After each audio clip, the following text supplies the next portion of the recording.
সারাদিন রোজা রাখার পর আমাদের প্রতিদিন সেহরিতে মাছ, মাংস, ডিম খেতে ভালো লাগে না। এই জন্য আজকে একদম ভিন্ন প্রসেসে মিষ্টি কুমড়া দিয়ে চিংড়ি মাছের এই রেসিপিটা বানিয়েছিলাম। এত বেশি মজার হয়েছিল যে ১ প্লেট ভাত নিমিষে শেষ করতে পারবেন। চিংড়ি মাছের এই মিষ্টি কুমড়া রেসিপি তৈরির জন্য প্রথমে আমি পরিমাণ মতো চিংড়ি মাছ নিয়েছি, তারপর খোসা ছিঁড়িয়ে নিয়ে খুব ভালোভাবে পরিষ্কার করে নিয়েছি। আর চিংড়ি মাছটা কিভাবে পরিষ্কার করতে হয় এটা কোনো না কোনো ভিডিওটা আপনাদের সঙ্গে শেয়ার করব।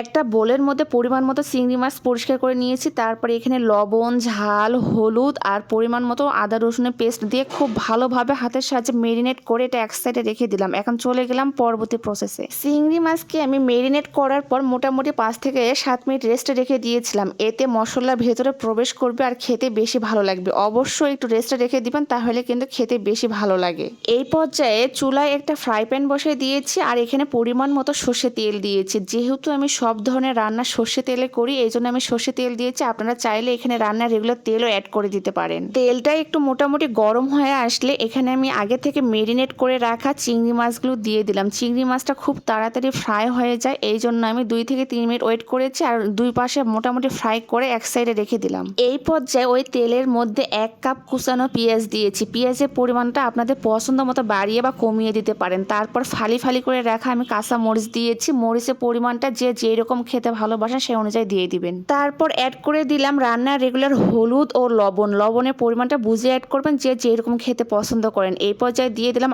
আদা রসুন জিরা পেস্ট পরিমাণ মতো। দেওয়ার পর এখানে 2টা আমি সাদা ফল দিয়েছি। আর কোনো মশলা অ্যাড করবো না, একদমই কম মশলা এটা রান্না করে দেখাবো। এখন সবগুলো মশলা বেশ কিছুক্ষণ সময় নিয়ে একটু কষাই নিব। আর এখানে সামান্য একটু পানি অ্যাড করে দিয়েছি যাতে অতিরিক্ত তেলটা পুড়ে না যায়। মশলাটাকে অবশ্যই একটু সময় নিয়ে কষাই নেবেন, তাহলে কিন্তু যে কোনো রান্নার স্বাদ অনেক বেশি বেড়ে যাবে। আমি মশলাটা যখন উপরের দিকে তেল উঠে আসতে ভালোভাবে কষানো হয়েছে, সেই পর্যায়ে অ্যাড করে দিলাম আগে থেকে যে মিষ্টি কুমড়াটা আমি কেটে রেখেছিলাম ফালি ফালি করে, সেই মিষ্টি কুমড়াটা এখানে অ্যাড করে দিলাম। দেওয়ার পর সবগুলো উপকরণ খুব ভালোভাবে মিক্সড করে একটু ঢাকনা দিয়ে ঢেকে দিব। কিছুক্ষণ পর আমি ঢাকনাটা উঠিয়ে নিয়ে এখানে পরিমাণ মতো পানি দিয়েছি। আপনাদের পছন্দ মতো পানিটা দিয়ে দিবেন। তারপর উপরের দিক থেকে আমি আগে থেকে যে চিংড়ি মাছটা ভেজে রেখেছিলাম সেই চিংড়ি মাছটা দিয়ে দিলাম। দেওয়ার পর আবারও সবগুলো উপকরণ ভালোভাবে মিক্সড করে নিব।